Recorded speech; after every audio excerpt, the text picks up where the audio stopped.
when you discover North Star, when you first discover it, what's the promise of it? And then what services and community and teachings did they offer? And how much hope did that give you? And then how did that play out? Just your North Star experience. I'm going to break a lot of hearts answering this question, especially within the North Star community. North Star promises everything in terms of the messaging. Let me just, because I know people are going to listen to this segment specifically. So I want to make sure I share with you like the multifaceted problems with North Star. On its cover, North Star is a faith-based support group that's there to uphold the mission of Jesus Christ and the doctrines and policies of the Church of Jesus Christ of Latter-day Saints. That's their mission statement. So in the Soft Focus website and all of the creatively crafted films, that's what you're going to get. You're going to get a not conversion therapy program. Healing through Christ. Healing the gay through Christ. You will overcome behaviors that are contributing to your same-sex attraction. We want to give you the tools in the community to help you overcome those behaviors. We're not changing your sexuality on the cover of the North Star website. We're not here to change your sexuality or convert you. That's what you're going to see generally today. It wasn't so plain when I joined in 2010, 11, 12-ish, somewhere in there.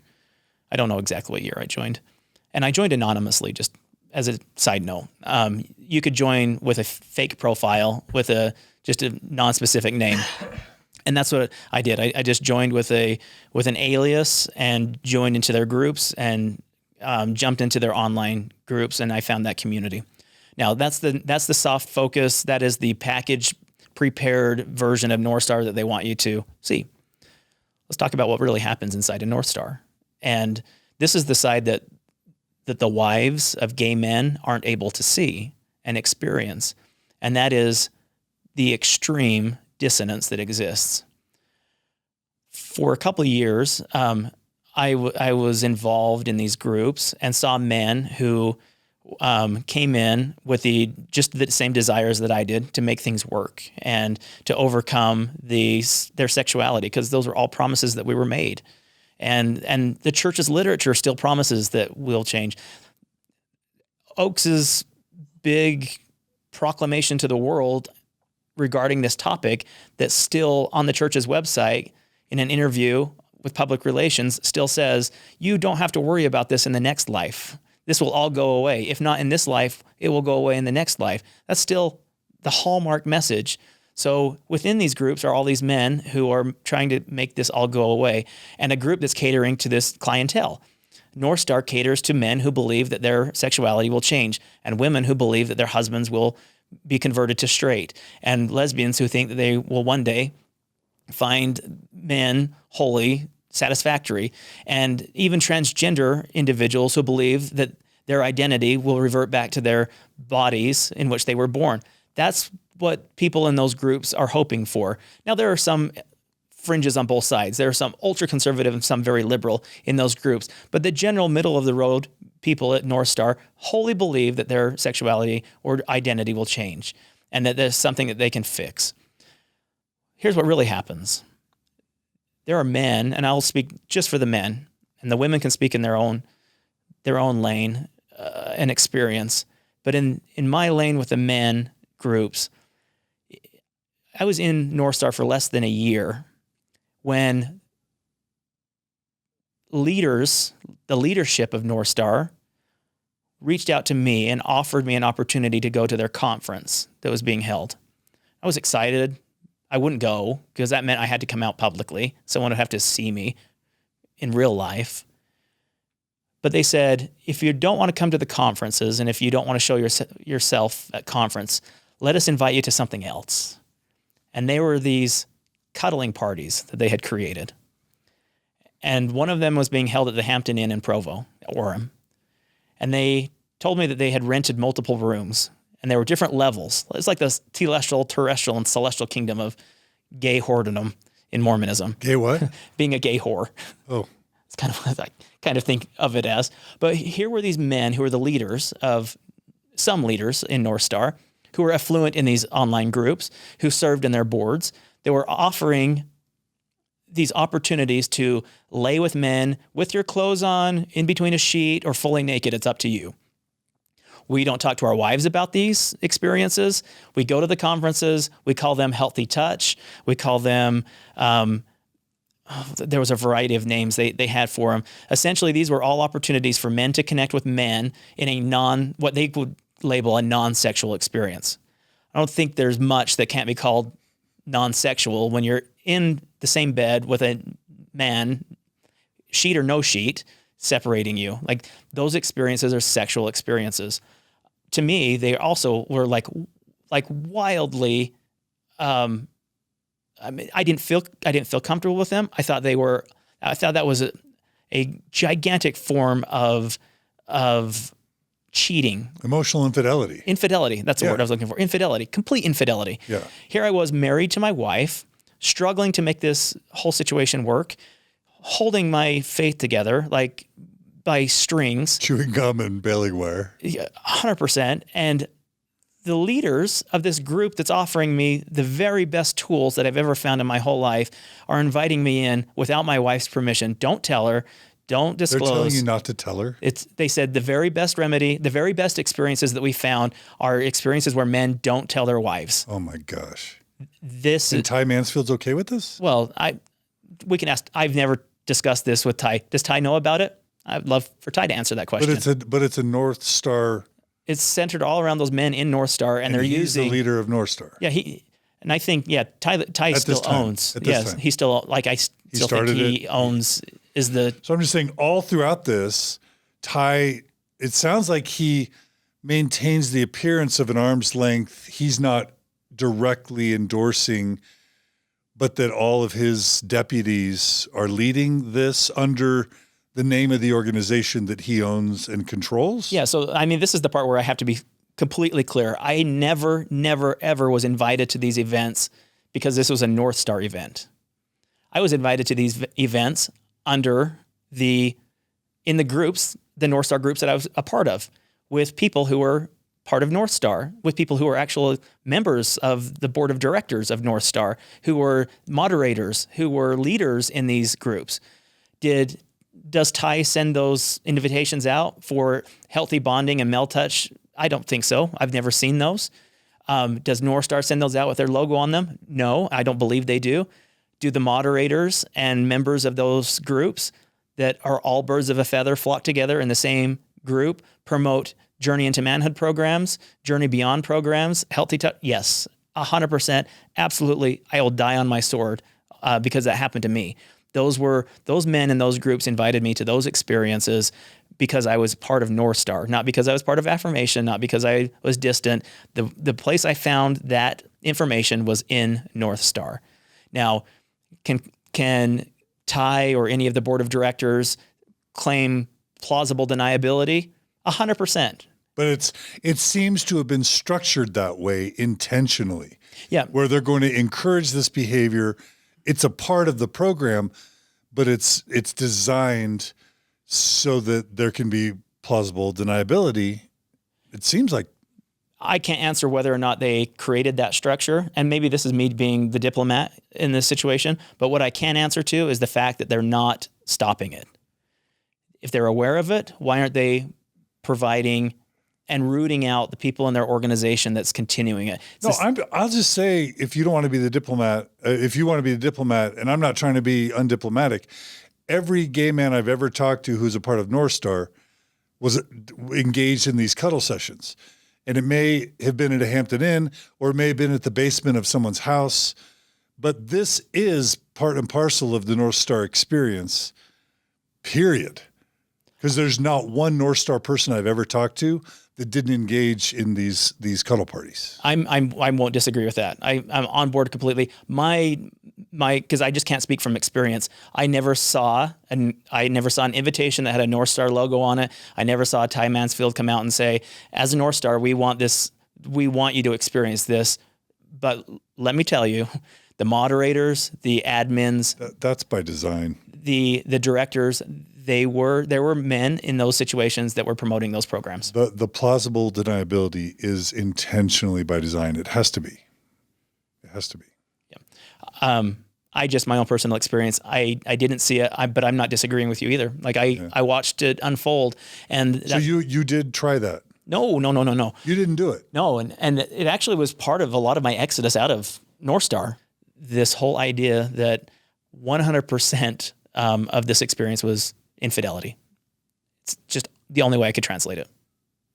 I was being unfaithful to my wife, and I couldn't for a moment think that I could go lay in a bed with another man, clothed or unclothed, and go home to her and say, "I love you, honey, and let's continue to make this another 5 years."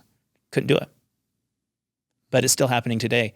And this week is conference week for North Star, or next week is conference week for North Star. And wives, when your husbands take off in the dark of night to go hang out with the fellas, I would ask a lot of find out questions.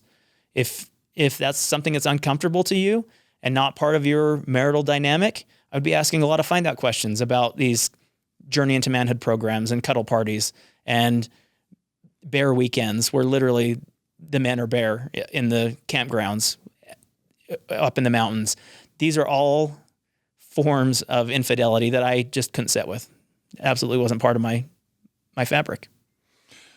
And my understanding is, number one, there's this pseudoscience, social science justification. It's based on this idea that because you didn't have the proper parental upbringing, the right male role models, the right appropriate types of male bonding relationships, that you malformed into a gay adult Mormon somehow.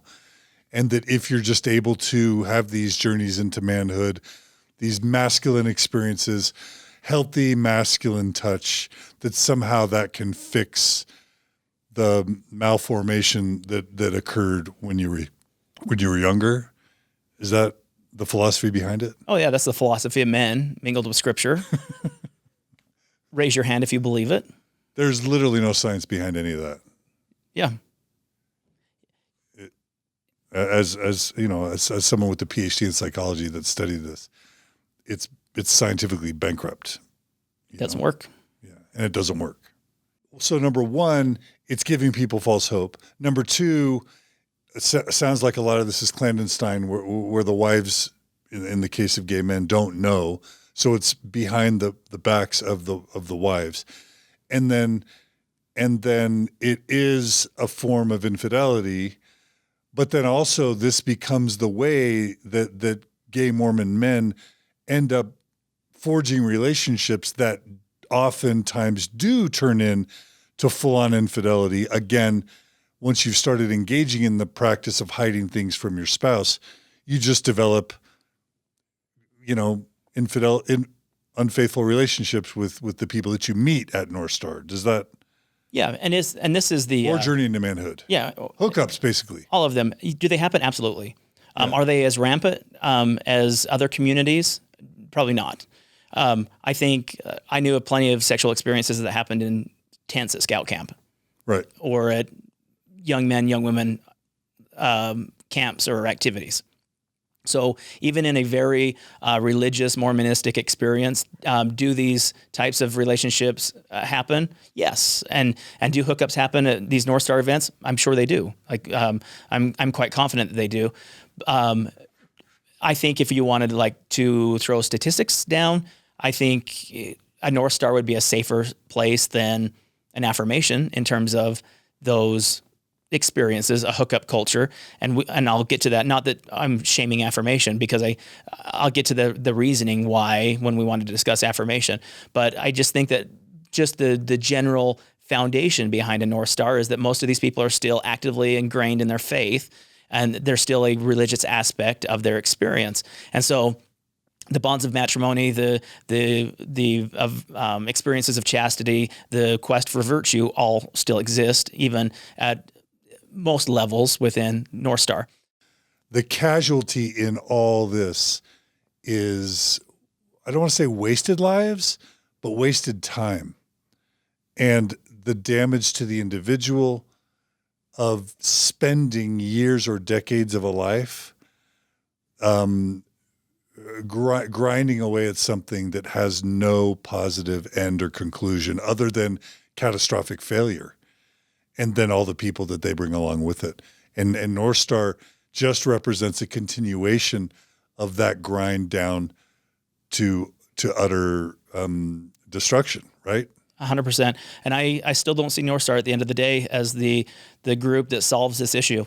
It is still a soft landing. It is a place for people to fall out of Mormonism into this space. Ones who are ultra closeted, not understanding, twisted about by every wind of doctrine, like we talked about earlier. They're just shifted back and forth, tormented in Mormonism regarding this space. They can fall out of that a little bit and get into a basket, but that basket is not sustainable. And you're right, at the end of the day, how many people are we going to lose via suicide or separated families or marriages or dissonance or lack of opportunity, the bandwidth that we've discussed over and over again? How much of that, at some point, does the church say, okay, that's enough? Or how much are you, North Star, going to require of your members to get to the point where they either break or walk away? I think there's a metric in there, and I think North Star is well aware of where that metric is at. I think the church is well aware of where that metric is at. They can look at it and say, what is it going to take? We know that Kyle's lifespan is about this much in the church. What are we going to create to make sure Kyle gets to another re-up, another resubscribe? And is it a promise of exaltation? Is it another temple recommend? Is it a new calling? These are all familiar territories for us in Mormonism. And the church has become experts at it. Why are multi-level marketing businesses booming in Utah? We learn from the very best. Why is one of the fastest growing religions in America Mormonism? It's because of that very principle that you're talking about now. And it's not sustainable and it's not healthy. The church is okay and completely comfortable in letting a North Star be the sacrificial lamb. And I think that is the greatest part of this whole discussion, that the church sacrificed Evergreen. The church will sacrifice North Star, and this process will happen. There will be another North Star that comes up again, and the church will sacrifice that one. There'll always be the new awakening. 100%. Yeah. And that is not, all we have to do is look at the church's history.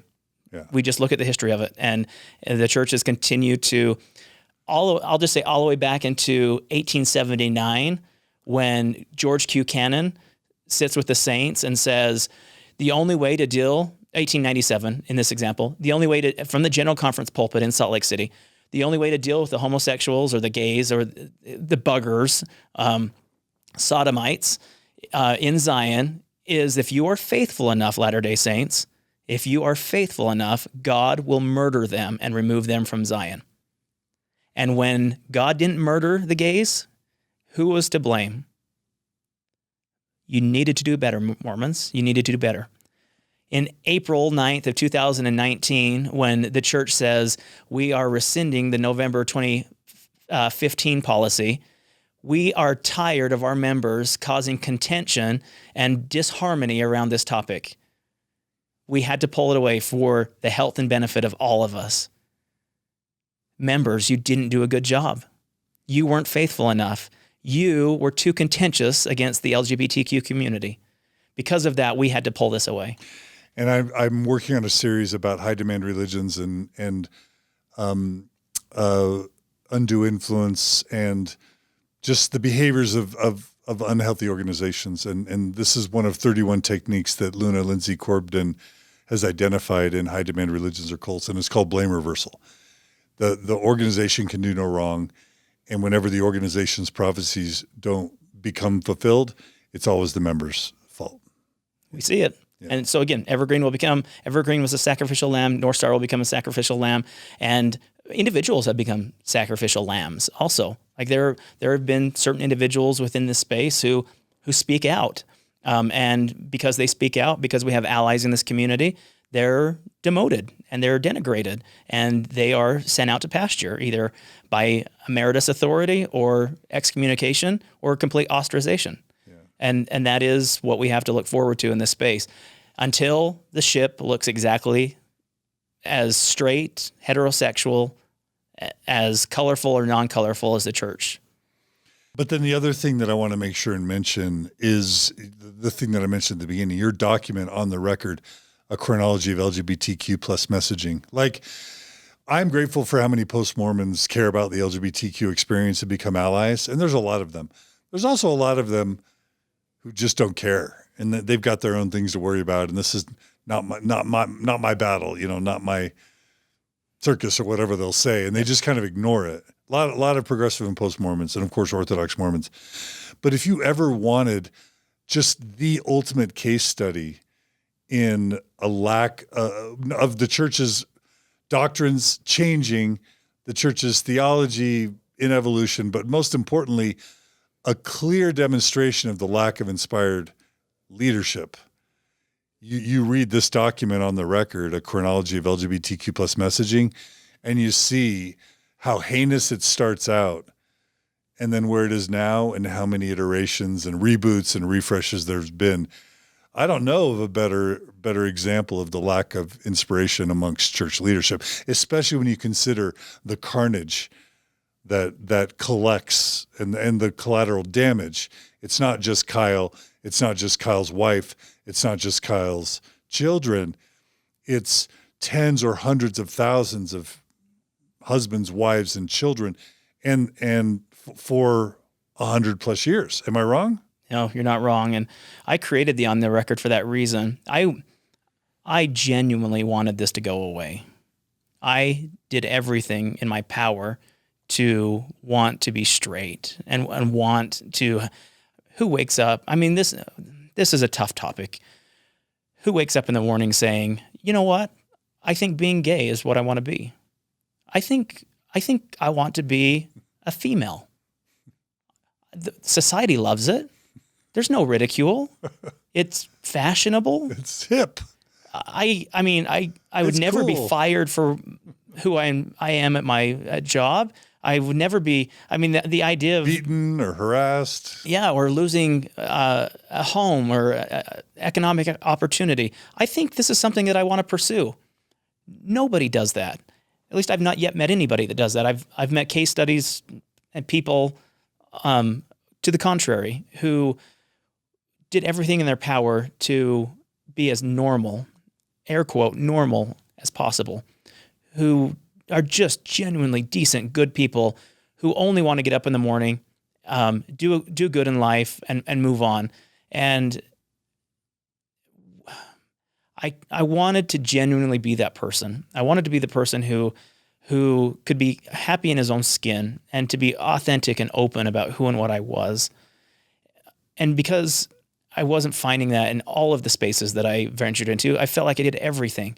And I even went through that cycle of feeling like, well, I did everything, but did I do everything perfect enough? And once I finally overcame that mental hurdle, feeling like there is room in the atonement for my mistakes and my shortcomings, so therefore I have to lay all this on the cross and altar. Put this on the altar. Once I got even through that scenario, and then I started going through all these subgroups like North Star and the Evergreen stuff, the spillover from Evergreen, I realized like there is no changing this. And I have to be authentic on my own. And if there's no changing this, how did we get to this point where people like me were led all the way down this path with false hope? And that's why I did On the Record. I wanted to understand the chronology from start to finish. What has the church said on this topic? Where have they, what were the very first opportunities for them to come in and invade this space? And where did the messaging become wrong? Because over the years, I've been able to speak with bishops and stake presidents and general authorities on this topic, and all of them can't side. So many of them will never, ever, ever make concessions in this space based on religious doctrine. Almost all of them make concessions on this space personally. Why are we in that position? Why are we using archaic traditional doctrine to govern how we personally treat people? When I can meet someone and by getting to know them, realize how good they are, why does that take a back seat to what somebody, a Brigham Young, a George Q. Cannon, a Spencer Kimball told us to believe about this topic? 30, 40 years ago. It makes no sense. Likewise, bishops, stake presidents. When you're counseling your LGBT members about what to expect and experience in this space, don't for a second tell me what it's like on the other side of the aisle, having no experience on that side of the aisle. You do not understand what it's like to be gay. I don't understand what it's like to be straight. We're on two totally different paths here. I tried to be straight. Yeah. Are you willing to try to be gay to understand my experience?